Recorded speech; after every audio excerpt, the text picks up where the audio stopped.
Soyez les bienvenus à l'Assemblée. Et effectivement, on a un autre service en ligne aujourd'hui. Comme ça a été mentionné, on va vous laisser connaître si jamais il y a des développements, si jamais il y a des changements au niveau des services en présentiel à l'Assemblée. Mais pour l'instant, on doit s'en tenir au service en ligne. Je vous souhaite un bon matin en ce dimanche 6 février 2022. Et on va commencer pas mal comme on fait à l'habitude. On va commencer avec les déclarations. On va se pratiquer à déclarer les choses parce que tout a été créé par la parole. Et de la même façon, nous, à tous les jours, on déclare les choses qui viennent à être. Donc, on est mieux de déclarer la vie que de déclarer la mort. C'est pour ça que je dis qu'on va se pratiquer, qu'on pratique notre bouche, notre parole. Et on le fait avec les déclarations qu'on fait tous les dimanches. Et ces déclarations-là, on les fait par l'Esprit aussi. C'est pas que du blabla appris par cœur. C'est par l'Esprit parce que c'est vraiment la parole de Dieu. C'est vraiment la volonté de Dieu pour ses fils et ses filles, ce qu'on déclare ce matin. Donc, si vous le voulez bien, on va commencer sans plus attendre. Et on va le faire ensemble, comme je vous l'ai dit, d'une seule voix, en assemblée, d'un seul esprit, le Saint-Esprit de Dieu. Amen. Je reçois la vie et la santé dans tout mon être, parce que le Seigneur désire que je prospère à tous égards et que je sois en bonne santé, comme prospère l'état de mon âme. Et si vous êtes d'accord avec la déclaration qu'on vient de faire, je vous invite à témoigner un grand Amen, qui signifie votre accord. Je ne manque de rien, car mon Dieu pourvoit à tous mes besoins selon sa richesse avec gloire en Jésus-Christ. Amen.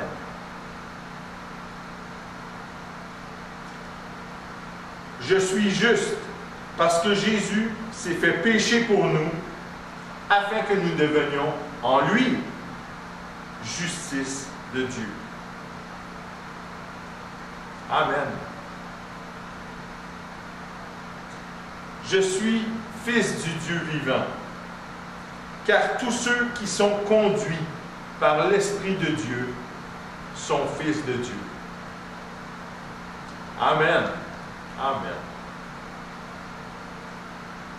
Je remplis les fonctions d'ambassadeur pour Christ, parce que par nous, Dieu exhorte les hommes à se réconcilier avec lui. Amen.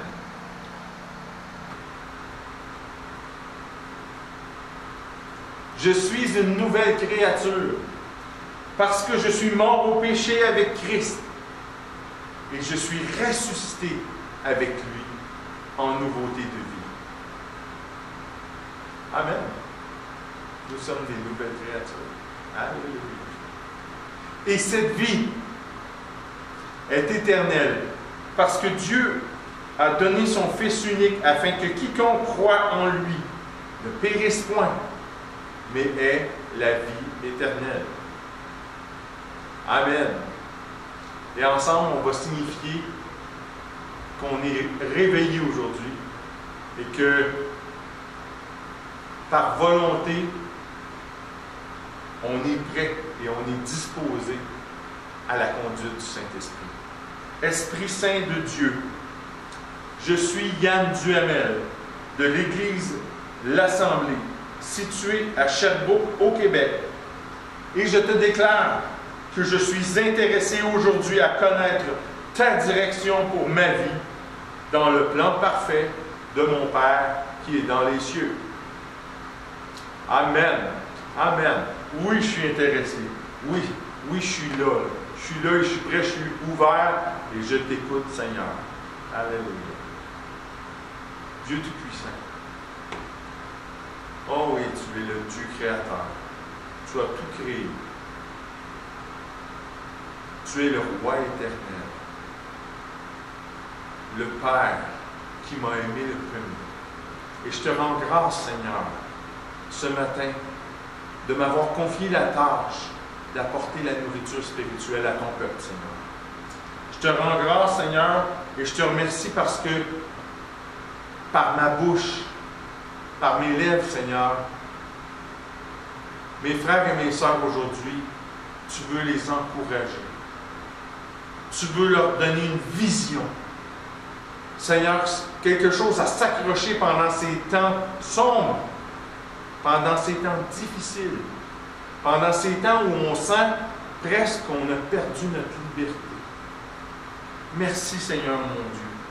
Merci, Père Tout-Puissant, de voir à notre bien comme ça, de voir à ce qu'on manque de rien, autant physiquement que spirituellement.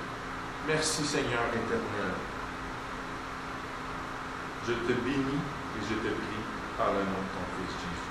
Amen. Alléluia. Bon matin à tous et à toutes. Comment ça va? En fait, je veux dire, comment est-ce que ça va? Comment est-ce que vous tenez le coup? OK, je viens de parler que ça s'étire, c'est long, je comprends. Mais en lui,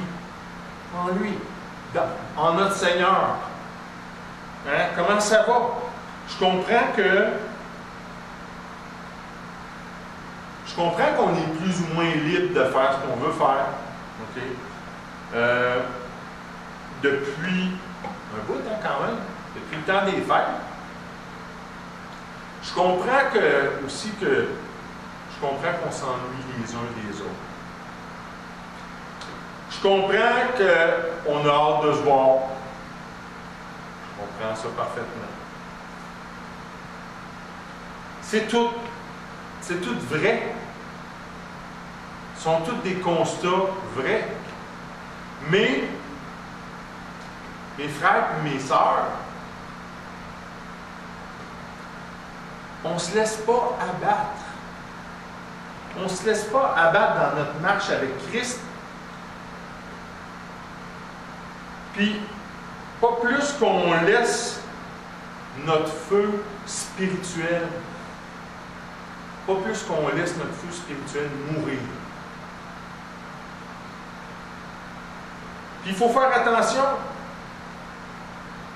Il faut faire attention parce que toutes les excuses sont bonnes. Comme je l'ai mentionné un peu plus tôt. Toutes les excuses sont bonnes. On ne se réunit plus en assemblée. À quoi bon insister?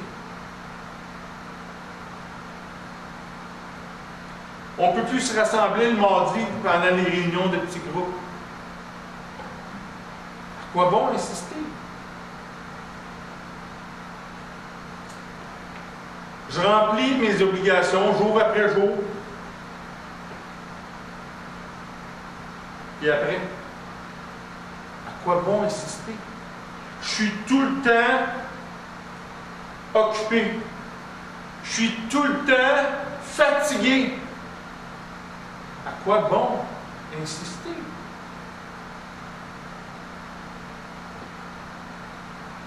Je suis tanné de l'hiver.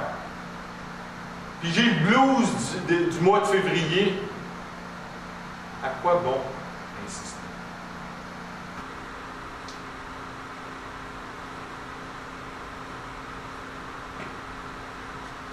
Seigneur, attise le feu en moi.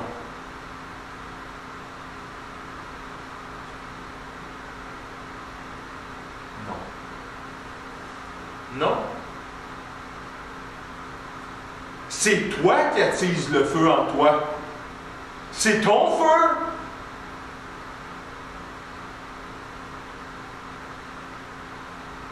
Le feu que tu as qui brûle pour le Seigneur, c'est à toi de l'entretenir. C'est à toi de l'alimenter.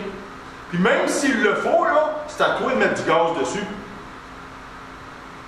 C'est à nous de faire ça.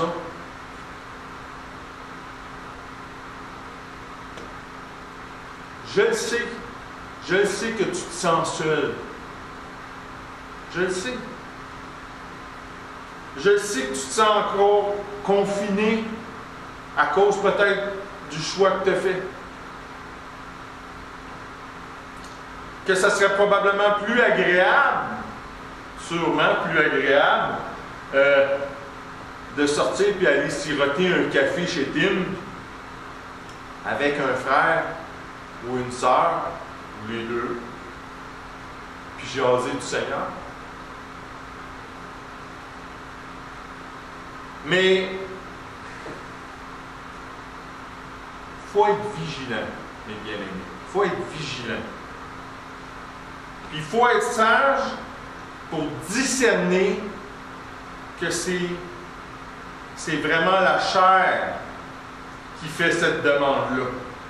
C'est ta chair qui crie « J'en peux plus ». C'est ta chair qui exige de toi que tu sortes de chez vous et que tu courailles avec un puis l'autre à la poursuite du vent. Oui, oui. Vanité et poursuite du vent. Parce que tu crois que présentement, là, tu crois que présentement, dans l'état dans lequel tu te trouves, hein, dans ta faiblesse et ta vulnérabilité, tu penses que tu vas témoigner à tes frères et à tes sœurs de la gloire et la grâce du Seigneur à ton égard.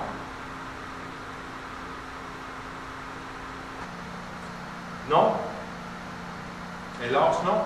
Parce que la plupart des croyants, la plupart des frères et sœurs que j'ai rencontrés dernièrement, ils m'ont tenu à peu près tout le même discours. Et je ne suis pas en train de condamner personne, là, OK? On sait qu'on vit des choses difficiles, mais j'ai entendu, je suis tellement tanné là, de la COVID, là. Je suis tellement tanné de la COVID. J'ai hâte que ça finisse. J'ai hâte que ça revienne comme avant. J'entends juste ça.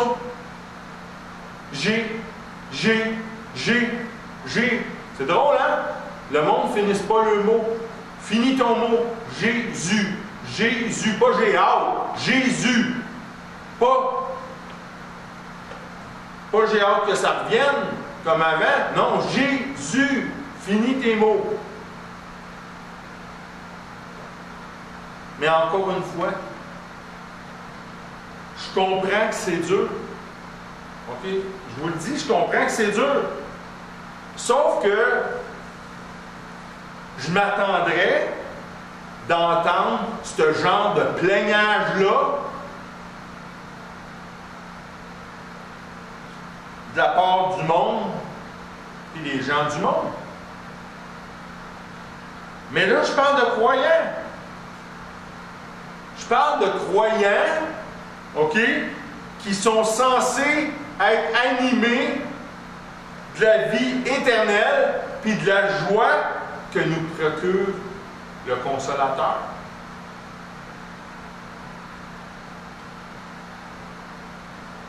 Ce que je veux dire, ce que je veux vraiment dire, c'est: est où ta foi? Hein? Est où, là? Tu sais, ta foi, dans le fond, c'est ta caractéristique qui te sépare, qui te distingue du reste du monde. Est où ta foi?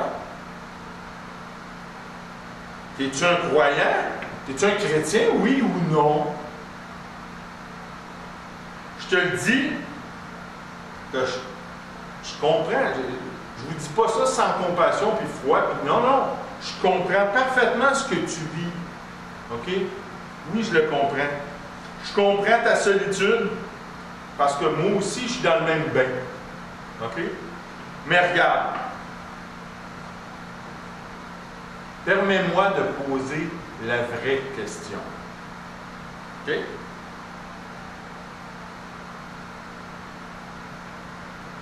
En qui ou en quoi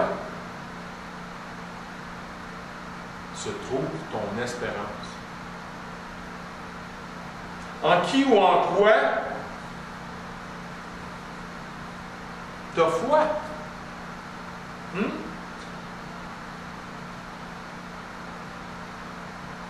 C'est en quoi tu crois? En qui tu crois? Je vais vous inviter à ouvrir votre Bible ce matin. Puis, pas juste ce matin, ouvrez-la souvent.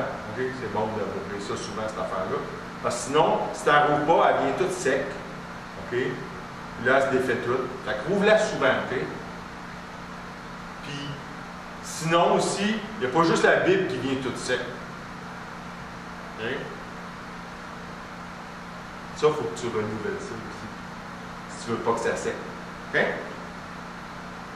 Donc, on va tourner dans le livre aux Hébreux, au chapitre 11, verset 1.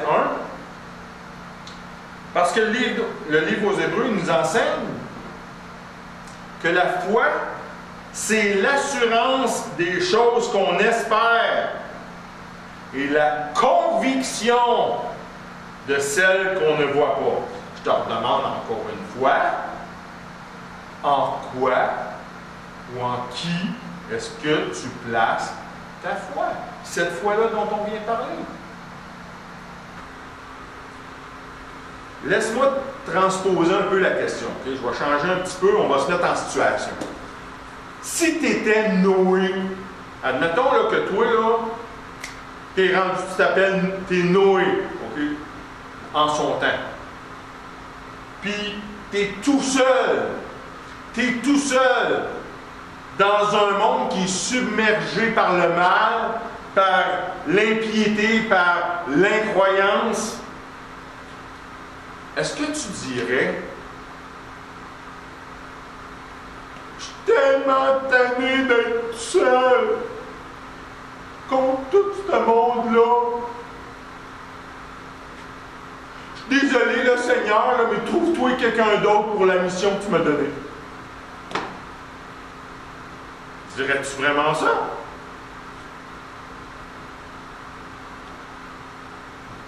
Non.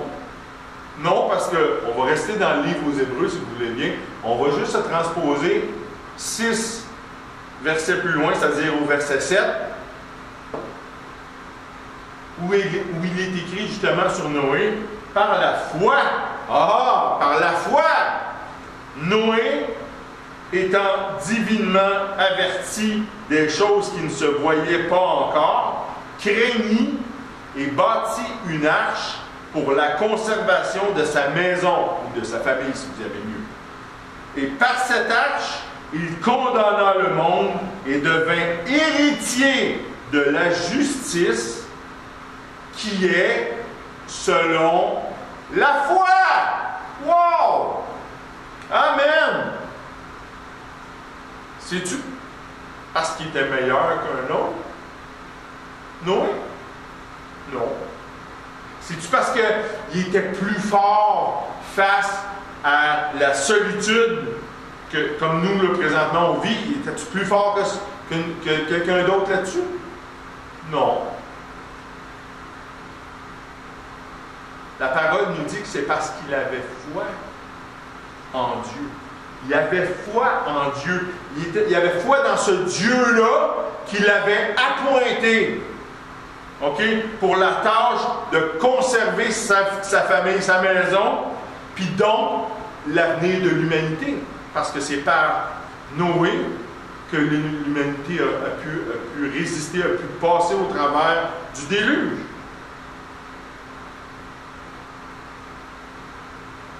Puis par la foi, la parole nous dit qu'il est devenu héritier de la justice.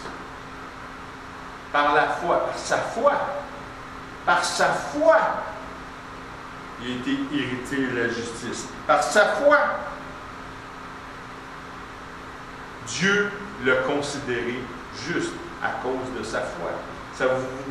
Ça allume pas quelque chose ça allume pas des lumières pour vous, ça? Hein? C'est par quoi qu'on est sauvé? Par grâce. Par le moyen de la foi. Oh! C'est par la foi qu'on est justifié. OK? Ce qu'il faut voir ici pour nous, mes frères et mes sœurs, c'est que notre témoignage en Christ est tellement plus grand, puis tellement plus glorieux par notre foi, et non par nos sens.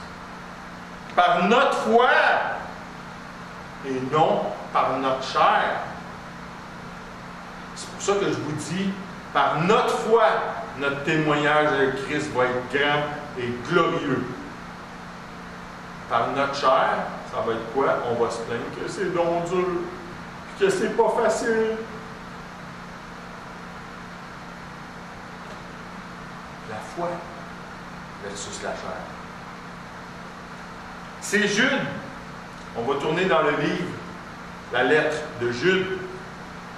Jude, les versets 20 et 21, parce qu'il n'y a pas de chapitre dans Jude, le verset 20 et 21.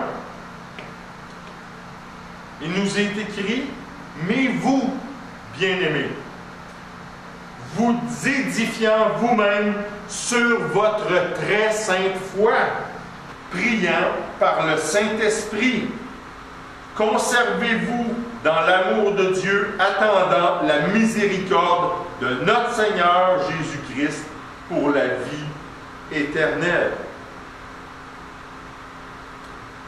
Amen. Pour la vie éternelle.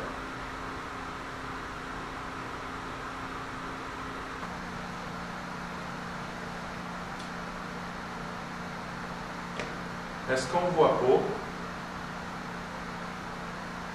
Est-ce qu'on ne voit pas que c'est exactement ce qu'on est en train de vivre présentement? On attend la miséricorde de Christ pour la vie éternelle avec lui. C'est ça qui se passe présentement. Exactement ce que Jude il décrit là. Donc, c'est quoi qu'il faut faire? En attendant, c'est quoi qu'il faut faire? Jude nous dit, édifiez-vous. Il faut s'édifier. Pas se débâtir, il faut bâtir. Il faut se fortifier, pas se démolir. Puis c'est sur notre très sainte foi. C'est sur notre sainte foi qu'il faut bâtir. Pas sur les événements, pas sur les circonstances, et encore moins sur les gens qui nous entourent. OK? C'est sur notre très sainte foi. Notre foi est en Christ, notre Sauveur. Le Seigneur puis le Maître de notre vie. C'est en lui qui est notre foi. Pas en Legault, pas en Trudeau, pas en Biden, pas en Poutine, ou Xi Jinping, puis encore moins François Ier. OK? C'est pas en ces personnages-là. Aucun homme, pour qu'on ne soit pas maudit, comme la parole de Dieu nous l'enseigne à travers la bouche du prophète Jérémie dans son livre au chapitre 17, verset 5. Parce que je me risque, encore une fois, de vous en avertir. Je vous en avertis, c'est que l'Antéchrist, c'est un homme. OK? L'homme du péché. Donc, pourquoi qu'on voudrait mettre notre confiance dans l'homme? Où c'est que je m'en vais avec tout ça? Bien, tout simplement qu'on se retrouve, encore une fois, à la croisée des chemins. on se retrouve encore une fois devant une situation où ce qu'on a deux choix. OK? Ou ben non, on baisse les bras, puis encore une fois, on se dit que c'est trop dur. OK? Les gens vont dire ça, ah, c'est bien trop dur de s'entretenir dans le Seigneur. Tu sais, j'ai pas mes frères et mes sœurs de l'Assemblée avec moi. Je peux pas le faire, c'est au-dessus de mes forces. Oh! Qu'est-ce que tu viens de dire là? Au-dessus de tes forces? De tes forces? C'est parce que ta vie, elle repose sur tes forces, sur tes efforts et ton travail, c'est ça? C'est parce que c'est toute nouvelle façon d'avancer dans le Seigneur que je ne connaissais pas parce qu'on m'avait pas mis au courant de ça, que ça marchait comme ça maintenant. Moi, j'ai toujours pensé que, je croyais que je devais m'édifier sur ma très sainte foi en m'appuyant sur le Seigneur, pas sur mes forces. Le Seigneur, lui, il va me supporter dans ma marche spirituelle. Ah ben, c'est plus facile à dire qu'à faire, ça. Ah oui, vraiment? Vraiment. C'est plus facile à dire qu'à faire. De demander de l'aide du grand Créateur quand ça ne se passe pas comme tu veux, c'est plus facile à dire qu'à faire. Voyons. On va tourner dans le livre, dans la lettre de Paul aux Romains, chapitre 10, les versets 12 et 13. Paul nous dit, il n'y a pas de différence de juifs et de grecs, car le même Seigneur de tous est riche envers tous ceux qui l'invoquent. Car quiconque invoquera le nom du Seigneur sera sauvé. Amen. Le Seigneur, il est toujours là. Il est toujours présent. OK? Il est toujours proche de toi, tout près de toi, pour te sauver de peu importe la catastrophe qui te guette. OK?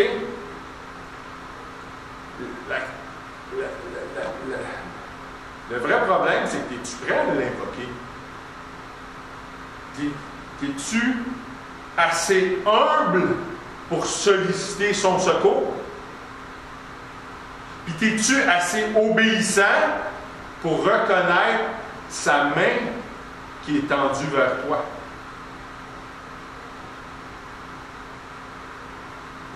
Parce que le problème, c'est vraiment ça, c'est d'accepter le secours de Dieu, d'accepter son secours tel qu'il vient vers nous, et non comme nous on le préconise, okay? Comme on l'entend. La dernière semaine, vous avez fait la petite histoire de la personne qui se noie. OK? Ben, en fait, elle fait naufrage en mer, puis là, elle commence à nager. Tu sais, veux pas, à un moment donné, tu nages, mais à un moment donné, tu t'essouffles et tu cales. OK? Mais là, elle nage. Puis là, elle prie le Seigneur, puis elle demande de l'aide. Oh Seigneur, j'aurais besoin que tu viennes. Viens me sauver, Seigneur. Seigneur, sauve-moi. Puis là, il y a quelqu'un qui passe une petite embarcation.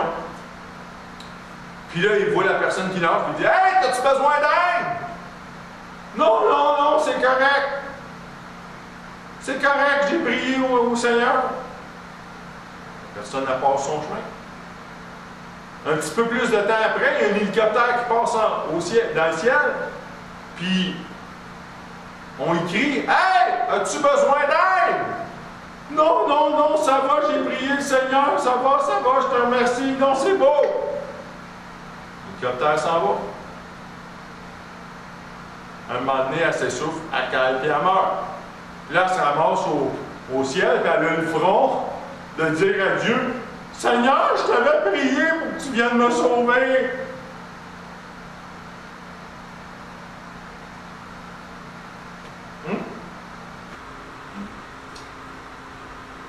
On a parlé de foi. OK? On se comprend là-dessus? On se rend compte que ça nous appartient à nous de nous entretenir sur notre très sainte foi. C'est pas les autres qui doivent nous stimuler là-dedans. C'est pas à l'Assemblée, puis aux membres de l'Assemblée, de t'édifier toi ou de m'édifier même moi dans ma très sainte foi. C'est à moi de le faire. Ah ouais, comment qu'on fait ça? On va rester dans le texte qu'on était aux Romains, même chapitre 10, mais on va aller quelques versets plus loin, au verset 17. Puis Paul nous dit, « Ainsi la foi est de ce qu'on entend, et ce qu'on entend par la parole de Dieu. » Amen. Hey, question. À quand ça remonte la dernière fois que tu as sorti ton épée? À part là qu'on vient de la rouvrir pour la lire.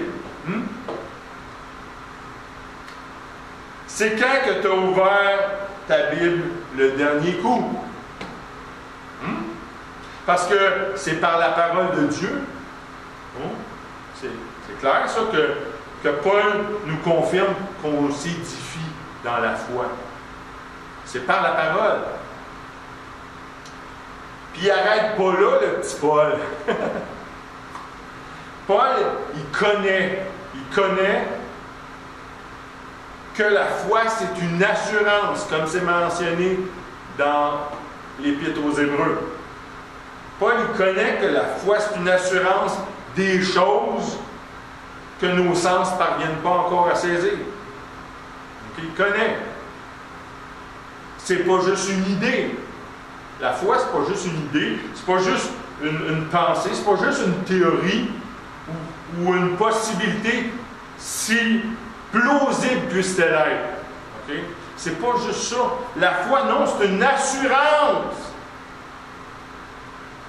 Puis même plus qu'une assurance, c'est une conviction, le texte nous dit. Une conviction. Une conviction. Avez-vous déjà remarqué que dans le mot conviction, il y a la racine du mot convaincre ou convaincu? C'est pas mal intense, ça, comme niveau de croyance. Vous d'accord? As-tu déjà été convaincu de quelque chose? Absolument convaincu, là, sans aucun nombre de doute, tu es convaincu d'une chose. D'après moi, si tu es sauvé, ben c'est parce que tu es convaincu de la conviction du Seigneur Jésus, okay? De l'Évangile qui t'a été présenté. Donc, tu es convaincu, tu ne reviendrais pas en arrière sur ce que tu es convaincu. C'est ça la conviction. OK? On marche-tu vraiment dans la conviction de la parole de Dieu à tous les jours, à toutes les heures, à tous les instants de notre vie?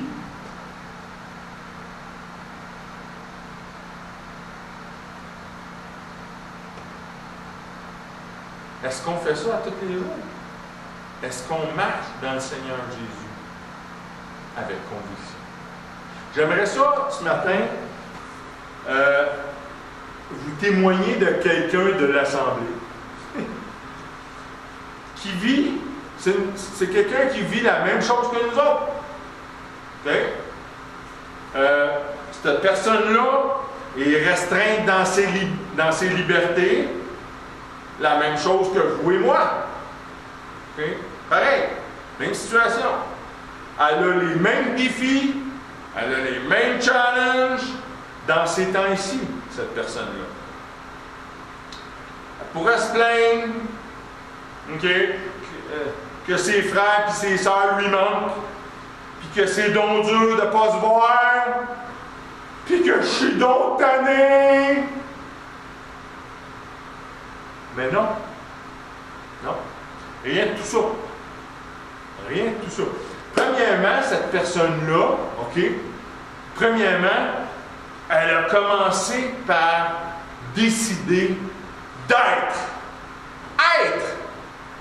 Parce que c'est la première chose à faire de choisir d'être.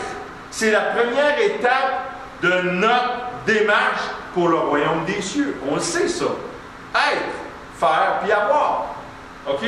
Donc, elle a choisi d'être bien, d'être paisible, puis dans la joie, au lieu d'être dans pleurniche. Elle a choisi, là, qu'en s'appuyant sur Dieu, OK? On peut être complet, on peut être entier, puis rempli de sa présence, puis de ne plus ressentir la solitude. Je vois cette personne-là, je la vois tellement s'édifier dans sa foi en Christ. Oh, c'est tellement beau de voir une personne s'édifier comme ça. Puis elle s'édifie tellement dans sa foi en Christ que ça me rend presque jaloux. Ça me rend presque jaloux. Mais probablement que si j'étais du monde, je serais jaloux. OK? Mais je ne suis pas du monde, je suis de Dieu. OK? Je suis de Dieu. Donc, ce que ça fait, cette personne-là, à la place de me rendre jaloux, ça m'encourage de la voir aller et de la voir s'édifier comme ça. Cette personne-là, elle m'encourage à devenir, à être, moi aussi, à être résolu, décidé, convaincu, avec conviction. Grâce à cette personne-là, j'ai le goût, moi aussi, de m'édifier. J'ai le goût de m'édifier et d'élever mon niveau de jeu. D'être plus chaud, d'être plus vif dans le Seigneur et d'être plus fidèle aussi. Alléluia! Puis, cette personne-là, puis l'effet qu'elle a sur moi, mais aussi sur bien d'autres frères et sœurs, cet effet d'encouragement-là, cette exhortation-là, cette personne-là, je la bénis totalement. Par le nom de Yeshua, Hamashiach. Je la bénis. Je bénis tout son être. Je bénis sa ferveur, son feu pour le Seigneur. Amen. Amen. Puis, elle m'apparaît vraiment comme un enfant de Dieu. Puis comme je vous dis, ça m'influence moi aussi. Ça m'encourage moi aussi. Puis moi aussi, je vais laisser ma lumière briller. Moi aussi, je vais laisser ma foi briller. Si je peux avoir le même effet d'encouragement que cette personne-là, elle a sur tous ceux qui l'entourent. Alléluia. Merci Seigneur pour cet enfant de Dieu-là qui est dans notre assemblée. Je bénis. Je bénis. Et je vous exhorte aussi, mes frères et mes sœurs. Je vous exhorte. Vous aussi, vous pouvez briller. Vous aussi, comme cette personne-là, vous pouvez briller la même chose. Puis que vous attisiez. Mettez une belle grosse bûche de bois franc sec dans votre feu pour le Seigneur. Alléluia. Faites-le. Faites-le pour votre famille. J'entends beaucoup de mes frères et mes sœurs qui me disent j'ai de la misère avec ma famille, j'ai de la misère à évangéliser. Brillez par votre foi, par votre conviction, brillez. Brillez pour votre famille. Pas en disant tu vas aller, tu sais, si tu ne donnes pas ta vie à Christ, tu vas aller en damnation éternelle. Non. Parlez pas de ce qui n'est pas beau, parlez de ce qui est beau. Parlez de la vie éternelle en Jésus-Christ. parler d'une vie qui ne cessera plus, tu ne cesseras plus de vivre dans la paix, dans la joie et dans l'amour. C'est ça qu'on a vraiment pour nos familles, pour nos amis, pour nos collègues de travail, pour nos voisins et même pour nos ennemis. Briller pour tous ces gens-là. Choisis aujourd'hui la paix. Choisis la joie que j'ai parlé tantôt. La paix, la joie, et aussi la vie. Pour toute la création. Je vous souhaite une excellente semaine. Je vous souhaite d'être brûlant, bouillant, que votre feu soit ranimé et qu'on le voit de loin. Que les gens voient le feu que vous avez pour le Seigneur de loin et qu'il soit une lumière pour eux autres, pour les guider vers le salut, la rédemption en Christ Jésus, par sa grâce. Je vous souhaite une très belle semaine, remplie de la vie en abondance du Seigneur. Donc la santé, de tout ce que vous avez besoin, parce que notre Seigneur pourvoit tous nos besoins, selon sa richesse avec gloire. Et reposez-vous en lui. Appuyez-vous sur lui, pas sur vos forces, sur les siennes, qui sont infiniment plus grandes que les nôtres.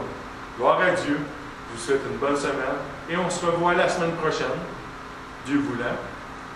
Je vous bénis et je vous aime tous.